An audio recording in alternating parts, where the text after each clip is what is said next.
paar beter aangewend kon word vir onderwys, polisiedienste, gesondheidsorg en laagkostebehuising.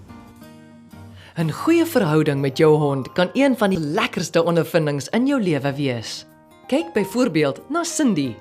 She's also, to see that she's very wonderful to me. Last year when I lose my brother, I wasn't know how to tell my children. So I was suffering from that and then I was very hurt. But she just come in the house and then she just jump on me doing something that she never do to me. And then she just hug me. And then I cry because she's the only one who noticed there is something wrong. That was very, very amazing on me. Thank you.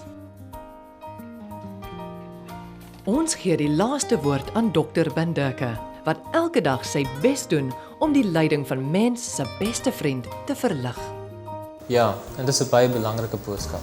Behandel alle diere as wonderlike skepsels en geskenke van God.